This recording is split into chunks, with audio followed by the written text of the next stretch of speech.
Esa es la historia.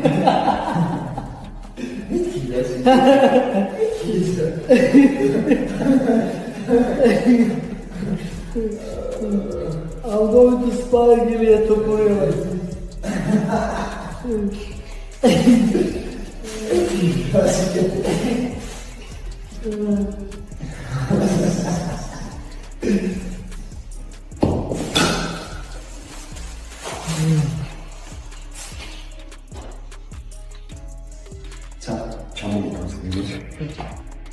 Yeah. Ilia Topuria, whatever, he's fucking tight. He's dangerous. He's tight. That shit is tight. Everything is so sharp. His technique is flawless. Everything's flawless. His boxing is so dangerous. He's so dangerous everywhere. He's dangerous with submissions. He's dangerous with kicking. He's dangerous. His heart. Ilia Topuria is training for absolute war right now, and his target isn't some mystery opponent. We're talking about Justin Gaethje, and this isn't wishful thinking or fan speculation.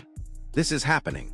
From the second Topuria stepped back into camp, every drill, every sparring session, every moment has been focused on one thing: preparing for pure violence against one of the most dangerous strikers in the sport. And here's what's wild about this whole situation. There's no official announcement, no fancy poster reveal, no elaborate press conference. Just Topuria grinding in silence while the entire MMA world buzzes about footage of his training sessions going viral. This isn't how title fights usually get made, but when you're talking about a collision between surgical precision and unfiltered chaos, normal rules don't apply. Hell yeah. Let's go. Walking out of the Oval Office into the cage, wearing the flag. Entertaining. I think we're gonna main event it. I think we'll be the main event. Boom. Let's go. According to Joe Rogan, the first sign that Topuria was operating on a different level came when he jumped up to lightweight and faced Josh Herbert. Now, Herbert isn't some pushover. This guy's a legitimate striker who can crack, and he proved it by landing a perfectly timed head kick that should have ended the fight right there.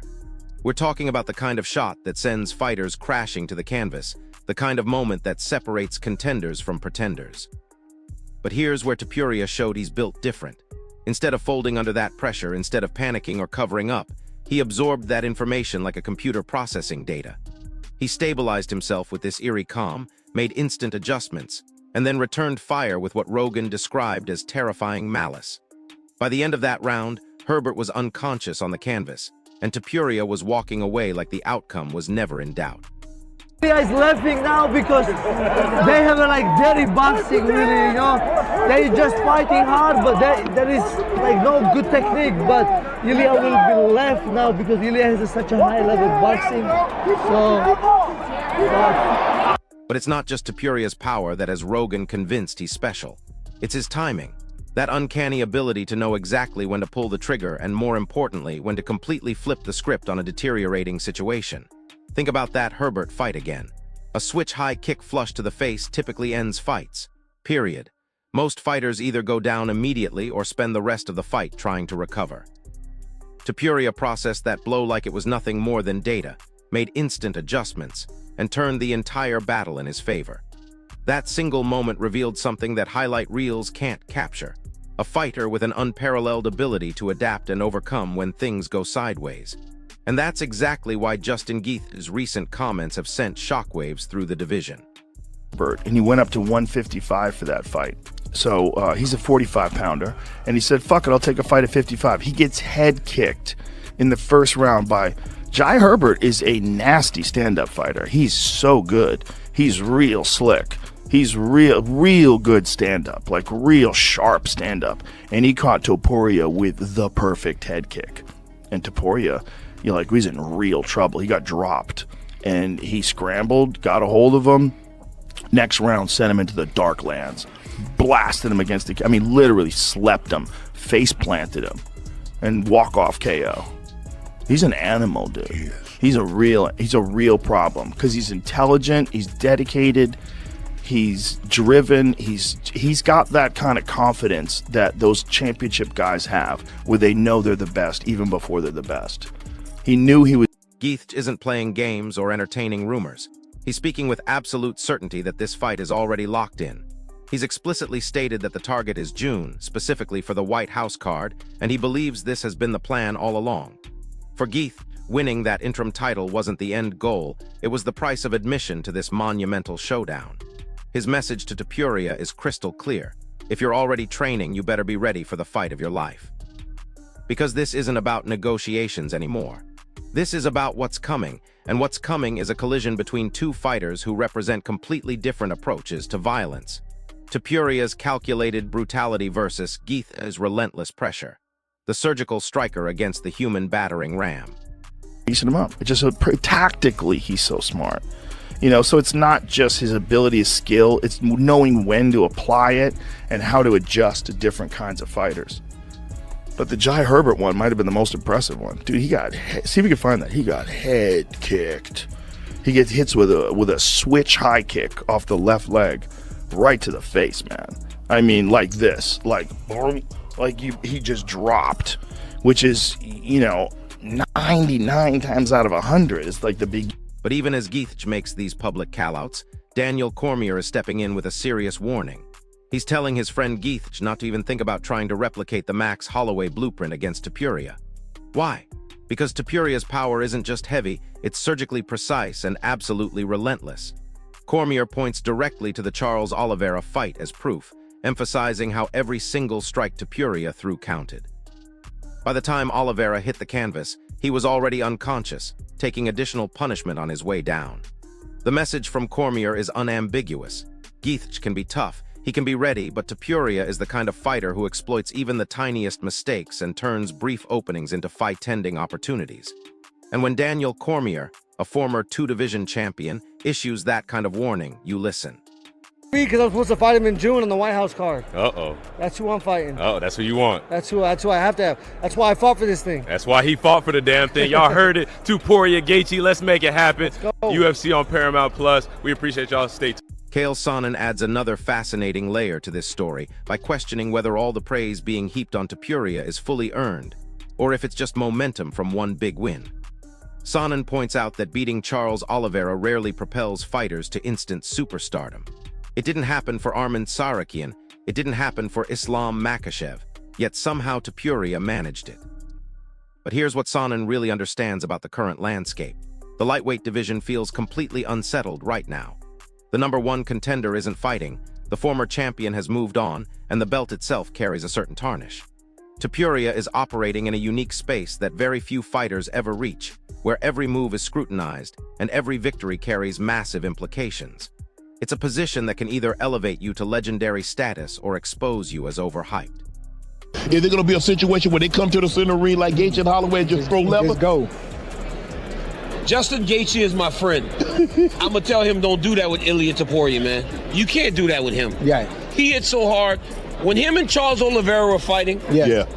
by the time Charles Oliveira hit the ground, he was already sleeping, man. Like, Ilia hit him 2 to 3 times on the way down. So like before he even hit the ground, Ilia hit him with the right hand.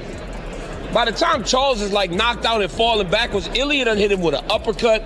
He hit him with another right hand, and then some guys actually, you fall down, they do like that. The referee like, hey man, it's over. Ilia jump on. Paddy Pimblett offers a completely different perspective, and his opinion carries weight because he's actually faced Geith in the octagon. Pimblett knows what the best version of Justin Geith looks like, and he's betting that version could take the title from Topuria. But here's what's interesting about Pimblett's take. He's not just rooting from the sidelines, he's already thinking about a potential rematch down the line, reflecting on the lessons he learned from his own fight with Geith. His confidence in Geith underscores the enormous stakes involved here. Topuria isn't just facing any challenger, he's squaring off against a proven, evolved force who has continuously refined his craft. And the outcome could shift the entire narrative of the featherweight division in ways we can't predict. There is a little bit of a question, and it's why I asked these guys, hey, is Ilia as good as everybody's saying? Like, is that what you're seeing? Do we have enough evidence? There hasn't been a time in the past where somebody beats Charles Oliveira and becomes the greatest thing ever. It didn't happen to Arman Tsarukyan, just for example. It didn't even happen to Islam. But it did happen to Ilia. And the 55-pound belt is a little bit tarnished right now. There is some real questions. When the number one guy which is Arman, is not in the ring, it's a question. When the champion, who was Islam, leaves and Ilia is sitting out, it's a question.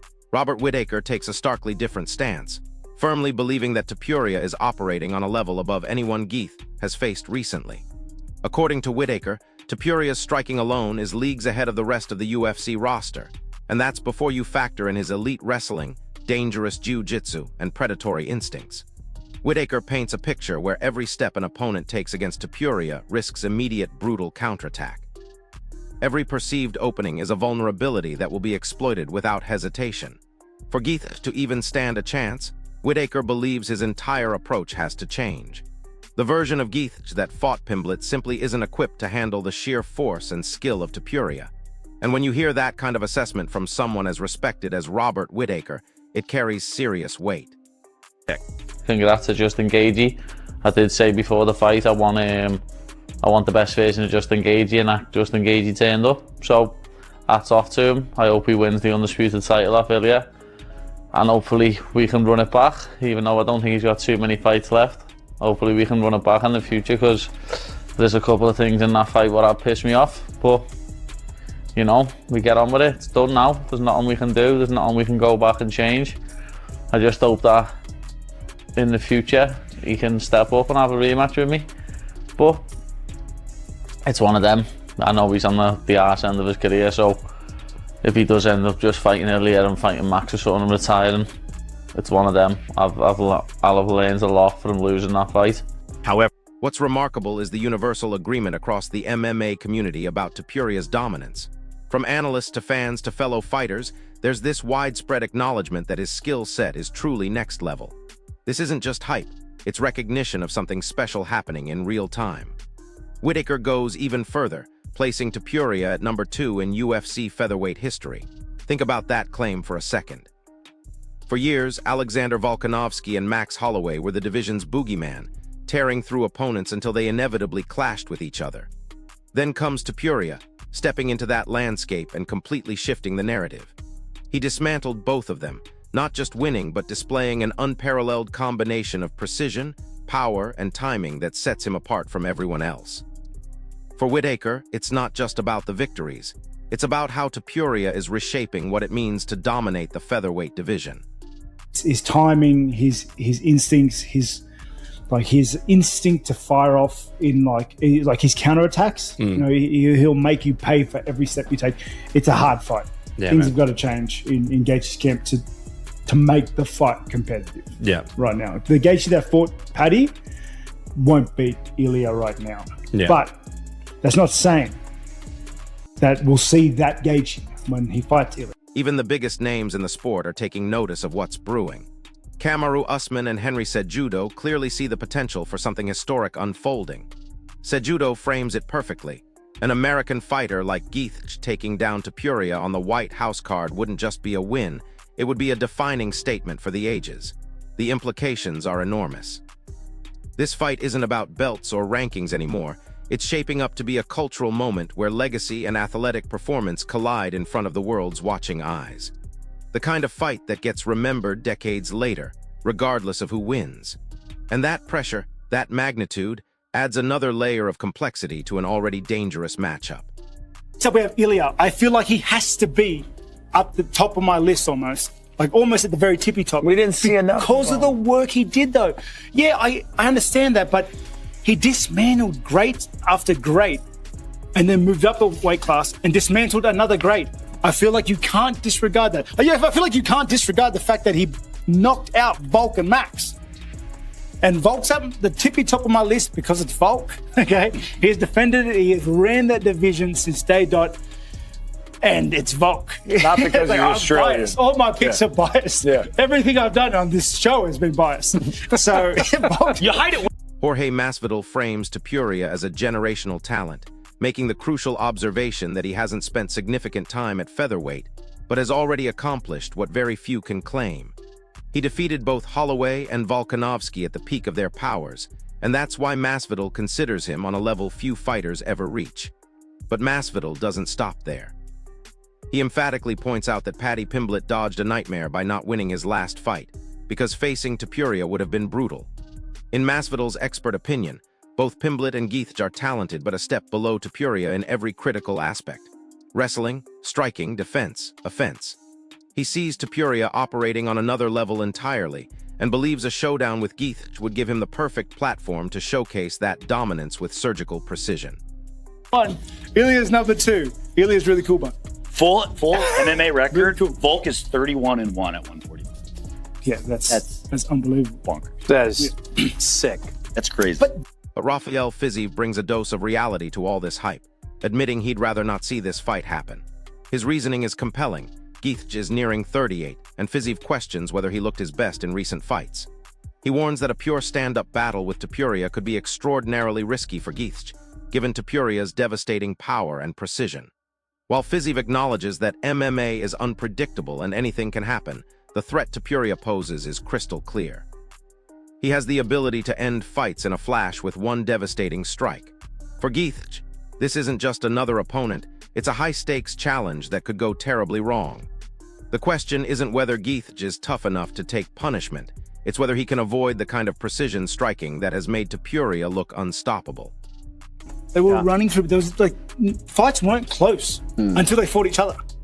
You know, and then Ilia. So here we are, watching two completely different fighters prepare for what could be the most explosive title fight of the year. Topuria's calculated brutality against Gietz's relentless will. The surgeon versus the warrior. And honestly, this feels like one of those fights that defines careers and reshapes divisions. The training footage is real, the callouts are happening, and everyone from Joe Rogan to Jorge Masvidal is weighing in on what promises to be absolute violence. Who do you think takes it? Drop your prediction in the comments below, smash that like button if this breakdown helped you understand what's really at stake, and subscribe for more breaking fight news, because this story is just getting started. There's a lot of speculations going on. Oh, is Conor going to come back? Is John going to fight Pereira? Which Dana has kind of, is not uncertain about. But I believe with performance like this man has delivered each and every time, I believe Justin and Ilia potentially becomes the headliner for that card. You're 100% right. And you're 100% right, and it should be. You know, it should be. It should be. If you want to talk about, being fair competitively, especially in the performance that he puts, like, why wouldn't you? Right. In the perfect picture, you would want Justin to fight Ilia, beat him at the White House while being an American. Now, will that happen? The build-up to this potential super fight goes beyond just training camps and social media callouts. What's really fascinating is how both fighters are approaching this completely differently from a mental warfare perspective. Topuria has been posting cryptic training videos with zero commentary, just pure footage of him looking absolutely terrifying in sparring sessions. Meanwhile, Gietz is doing the exact opposite, talking openly about the fight like it's already signed and sealed. This contrast tells you everything about their personalities and fight styles. Topuria operates in shadows, calculating every move, while Gietz thrives on transparency and raw emotion. Ilia, they went in there and took out Volk and took out Max, right? And this is a guy that could beat anybody in the world at any given moment. He just didn't stay there that long. But what happens if he does stay at 45 and he gets 1 or 2 more wins?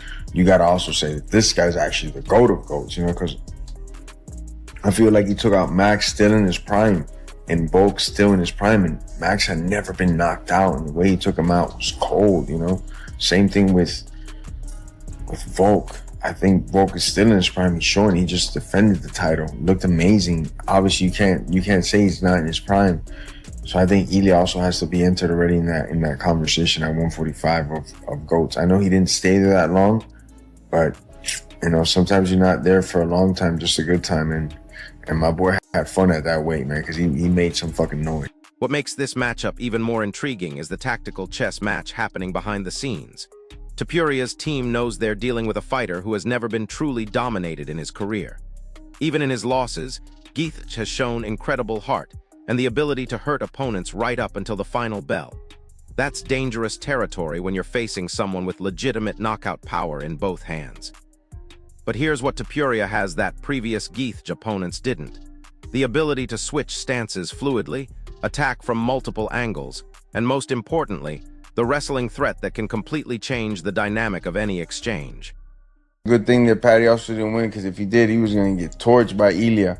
And I think Gaethje just retires and rides off into the sunset because he don't want to see Ilia. I think both these guys are just like levels below Ilia, and that fight really showed it all on the wrestling, on the striking, the defense, the offense. I think Ilia's on a whole other planet when it comes to these guys. And hopefully they give him just engages so you get another guy and do him like a lawn chair and he's gonna fold him. The psychological aspect of this fight cannot be understated. Gaethje has built his entire reputation on being the guy who breaks fighters mentally before he breaks them physically. He's the human embodiment of relentless pressure, the fighter who makes you question whether you really want to be locked in a cage for 25 minutes. But Topuria has shown something we rarely see in modern MMA: complete emotional control under extreme duress. When he knocked out Volkanovski, there was no celebration, no emotion, just cold acknowledgement of a job completed. That kind of mental fortitude is exactly what you need when facing someone like Gaethje, who feeds off chaos and emotional reactions. Dana White's silence on this potential matchup is telling in its own way. Typically, when fighters start calling each other out this publicly, White either shuts it down immediately or fans the flames with his own comments. His radio silence suggests this fight is either already being negotiated behind closed doors, or there are complications we don't know about yet. The June timeline that Gaethje mentioned aligns perfectly with the UFC's summer schedule, and a fight of this magnitude would absolutely deserve a major card placement. But the business side of MMA is never as simple as fans want it to be, and sometimes the best fights on paper never materialize due to politics, money, or timing. One aspect that's being overlooked in all the analysis is Topuria's evolution as a complete mixed martial artist. Everyone focuses on his striking because that's how he's finished his biggest wins, but his grappling credentials are absolutely elite. He's a multiple-time European champion in wrestling and has shown incredible defensive grappling against high-level grapplers. Against Gaethje, this becomes crucial because it eliminates one of Justin's primary strategies, using wrestling threats to set up his striking. If Gaethje can't credibly threaten takedowns, he loses a massive part of his tactical arsenal and becomes much more predictable in his approach. The age factor that Rafael Fiziev mentioned deserves deeper examination because it reveals something important about where Gaethje is in his career trajectory. At 38, he's not just fighting father time, he's fighting the accumulated damage of one of the most violent careers in UFC history. His wars with Tony Ferguson, Michael Chandler, and others have been absolute classics, but they've also taken a toll that can't be measured in statistics. Topuria, on the other hand, is entering his prime years with relatively low mileage despite his high-profile victories. That freshness could be the deciding factor in the later rounds if this fight goes the distance. The technical breakdown of this matchup reveals layers that casual fans might miss. Topuria's footwork is arguably the best in the featherweight division, allowing him to create angles that most fighters can't even see, let alone exploit. He uses distance management like a chess master, staying just outside his opponent's range while maintaining the ability to explode forward with devastating combinations. Gaethje's approach is fundamentally different. He uses volume, pressure, and leg kicks to break down opponents over time. The question becomes whether Gaethje can implement his game plan before Topuria finds one of those fight-ending moments he's become famous for.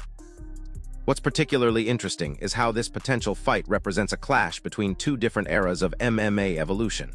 Gaethje represents the old-school mentality of toughness, heart, and grinding out victories through sheer will. He's the embodiment of what fans love about mixed martial arts, genuine warriors who leave everything in the octagon. Topuria represents the new generation of complete martial artists who combine elite technique with strategic thinking and emotional control. He's calculated where Gaethje is instinctive, precise where Gaethje is explosive. It's a fascinating study in contrasting approaches to the same goal. The international implications of this fight add another layer of intrigue that extends far beyond the octagon. Topuria fighting on what could be the White House card would be massive for his growing fan base in Spain and throughout Europe. The symbolism of a Spanish fighter potentially defeating an American warrior on such a significant stage would resonate globally. For Gaethje, it's an opportunity to cement his legacy as one of the greatest lightweight fighters of all time, while potentially becoming champion in a second weight class. The stakes couldn't be higher for both men, and that pressure often brings out either the best or worst in fighters. Looking at their recent performances through a tactical lens reveals why this matchup is so compelling. Topuria's victory over Oliveira showcased his ability to stay composed against elite grappling while finding opportunities to land fight-ending strikes. His knockout of Volkanovski demonstrated power that translates across weight classes and the timing to land clean shots against one of the sport's most elusive targets. Geith's recent wins have shown his evolution as a more strategic fighter who can still explode when opportunities present themselves. The question is whether that strategic approach can overcome Topuria's combination of power, precision, and tactical awareness. The training camp dynamics for both fighters will be absolutely crucial in determining the outcome of this potential clash. Topuria has access to some of the best training partners in Europe and has been working with elite coaches who understand how to prepare for different fighting styles. His camp's ability to simulate Geith's pressure and leg kick-heavy attack will be essential. Geith, meanwhile, has to prepare for an opponent who can hurt him in ways that his previous opponents couldn't. The sparring partners, the strategic preparation, and the mental conditioning will all play massive roles in how this fight unfolds if it actually gets made.